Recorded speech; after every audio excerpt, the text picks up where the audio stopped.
ಅನೇಕ ರೋಗಗಳು ದೆವ್ವಗಳು ಬಿಟ್ಟು ಹೋಯಿತು.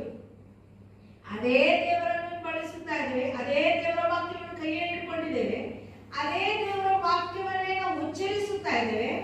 ಆದರೆ ಏನಿಲ್ಲ ನಮ್ಮಲ್ಲಿ, ಅದರ ಸಾರ ಇಲ್ಲ, ಅದರ ಒಂದು ನೀರು ಇಲ್ಲ, ರಸಭರಿತವಾದಂತ ಒಂದು ಜೀವಿತ ಇಲ್ಲ. ನಮ್ಮ ಜೀವಿತದಲ್ಲಿ ಹೇಗಿರಬೇಕು ಅಂತಂದ್ರೆ, ದೇವರ ಆತ್ಮಾಭಿಷೇಕವು ತುಂಬಿದವರಾಗಿ, ದೇವರಲ್ಲಿ ವಿಶ್ವಾಸವುಳ್ಳವರಾಗಿ, ದೇವರ ವಾಕ್ಯದಲ್ಲಿ ಬೇರೂರಿದವರಾಗಿ, ದೇವರ ಪ್ರೀತಿಯಲ್ಲಿ ನೆಲೆಗೊಂಡವರಾಗಿರಬೇಕು.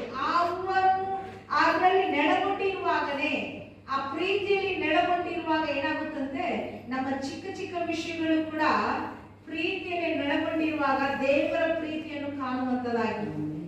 ಹಲ್ಲೆಲೂಯಾ. ಆ ದೇವರ ಪ್ರೀತಿಯನ್ನು ನಾವು ನೋಡುವಾಗ ಹೇಗಿರುತ್ತೆ ಅಂದ್ರೆ, ಇವತ್ತಿಗೂ ನಮ್ಮ ಕುಟುಂಬಗಳಲ್ಲಿ ನಾವು ಒಂದು 10 ನಿಮಿಷ 15 ನಿಮಿಷ ಜಗಳ ಮಾಡ್ಕೊಂತೇವೆ, ಮತ್ತೊಂದು ತಾಸಾದ ತಕ್ಷಣ ಮತ್ತೆ ಸಾಧಾರಣವಾಗಿ ಮಾತಾಡ್ಕೋತೇವೆ.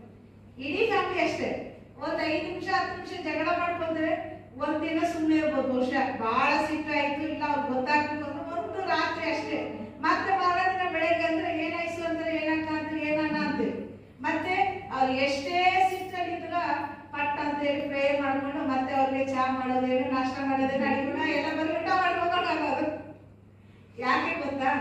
ಪ್ರೀತಿ ನಮ್ಮಲ್ಲಿ ಇದ್ರೆ ದುಷ್ಟನ ಒಳಗಡೆ ಬರ್ಲಿಕ್ಕೆ ಸಾಧ್ಯವಿಲ್ಲ. ಹಲ್ಲೆಲೂಯಾ. ನಿಮ್ಮ ಕುಟುಂಬಗಳಲ್ಲಿ ಮೂಕ ದೆವ್ವಗಳು ಏನಾದ್ರು ಇರುವುದಾದ್ರೆ, ನಿಮ್ಮ ಜೀವಿತದಲ್ಲಿ ನಿಮ್ಮ ಭವಿಷ್ಯತ್ತನ್ನು ಹಾಳು ಮಾಡುತ್ತಾ ಇರುವುದಾದ್ರೆ ಗೊತ್ತಿರುತ್ತೆ, ಮಾತಾಡಲಿಕ್ಕೆ ಆಗಲಾರದಂತ ಸಂದರ್ಭಗಳು ಎಷ್ಟೋ ಇರುತ್ತೆ. ಆದರೆ ನೀವು ನಿಮ್ಮ ತುಟಿಗಳನ್ನು ತೆರೆದು, ನಿಮ್ಮ ನಾಲಿಗೆಯನ್ನು ತೆರೆದು ದೇವರ ಕಡೆಗೆ ತಿರುಗಿಕೊಂಡು ಆತನ ಪಾದದ ಬಳಿಗೆ ಕೂತುಕೊಂಡು ನೀವು ಪ್ರಾರ್ಥನೆ ಮಾಡುವುದಾದ್ರೆ, ಎಂತ ಬಂಧಕಗಳೇ ಆಗಿದ್ರು ಕೂಡ ಕರ್ತನು ನಿಮ್ಮನ್ನು ಬಿಡುಗಡೆ ಮಾಡುವಂತವನಾಗಿದ್ದಾನೆ. ಅದಕ್ಕೆ ಮೊಟ್ಟ ಮೊದಲನೇ ಒಂದು ವಿಷಯ ಏನು?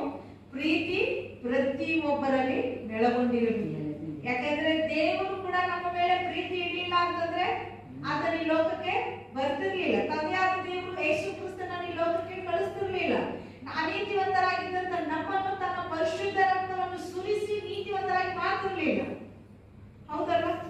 ಇವಾಗ ಪ್ರೀತಿ ಇರುವುದರಿಂದನೇ ದೇವರದೆಲ್ಲವನ್ನು ದೇವರು ನಮಗೆ ಮಾಡಿದ್ದಾರೆ.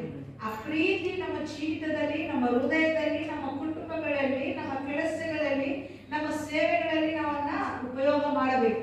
ಆ ಪ್ರೀತಿ ಇತ್ತು ಅಂತಂದ್ರೆ ಯಾವ ದುಷ್ಟನು ಒಳಗಡೆ